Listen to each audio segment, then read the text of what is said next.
Man, ato nang ibilin sa simbahan aton anak. Sakit kisa kong buot kung ibilin ako akong anak diri sa simbahan. Dako kay nagsala sa Ginoo ba. Ay sus nimo baog jud ka. Nah, ako pa'y baog ron. Nang pinadunggan ba? Paminawa good babe. Purag sa simbahan jud nga tingog ron ba? Bata jud bib. Ang mag-asawang Gimo at Melanie ay labis na naghihirap sa buhay at di kayang ibigay ang pangangailangan ng kanilang anak. Man, may simbahan. Unsa may palanunutan ni sa bata? Man, ato nang ibilin sa simbahan aton anak. Kaya wala na tayo mapakaon niya. Luuya pa sa tong anak ko ato ni ibilin sa simbahan. Man, kailangan buo na gyud atong desisyon nga aton ibilin aton anak na sa simbahan. Naagya po'y makasagupan niya. Ug usa pa, wala na tayo ikasustentuan ni aton anak. Sakit kisa kong buot kung ibilin ako akong anak diri sa simbahan. Pero mao naman kani ato ang plano, wala na jud ko mahimo ani. O sige, ibilin na to ang bata sa simbahan. Sige, mintras wa pa'y tao. Labag man sa kanilang kalooban, pero kailangan nilang gumawa ng may bigat na desisyon para sa kapakanan ng kanilang anak. Hala boss, nagpusa sila sa simbahan boss. Muhol pamina na ko. Ibilin nila ang bata sa simbahan. Luya ng bata, oy dako kay nagsala sa Ginoo ba kay ibilin na ginilang bata.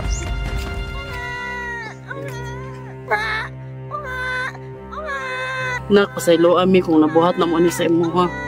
Tara na, mintras wa pa'y tao. Bababaan sila. Ako na boss.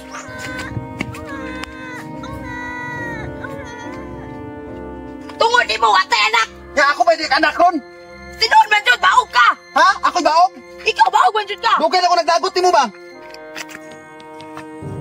Hala, sila nung buyon. Ay sus nimo baog jud ka. Nah, ako pa'y baog ron. Ay tay sa babe. Nang pinadunggan ba? Bata man siguro ron. Paminawa good babe. Purag sa simbahan jud nga tingog ron ba? Bata jud bib. Tara babe, ato na to babe.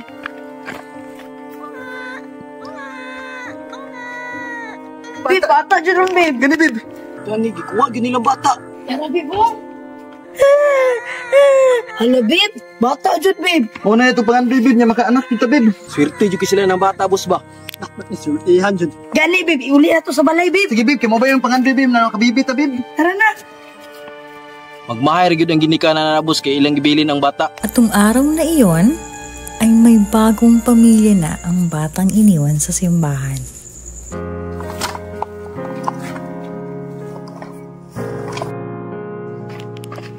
Ma, pa, andun ako sa kong trabaho. Nak, pag-amping siya magtabaw na. Nak, imong kalo nak. Ay, Pag-amping sige ma, dito ha. salamat kay ma. Man, dako na jud kayo aton anak. Ma, pa, salamat kay sa pag-alaga niyo sa kuha sa una. Tungod sa inyo ha, nahimo kong engineer. Dako kayong tabang niyo sa kuha. Kuha na gyud sa aton anak mahal eh. Siguro kung wala na to nagibilin sa simbahan, dako na kayo nagnatabang sa tuwa. Ma, pa, maadun ako. Swertihan na to biboy. Gani bib. Mahal. Dako kay kong kalipay nga nakita na ako akong anak nga engineer na. Ako pun mahal. Dako kayo kong kalipay nga nakita na to aton anak nga nagmalampuson. Laging uunahin ng ating mga magulang ang ating kapakanan at kinabukasan. Kahit masakit at magiging masamang tao sila sa huli.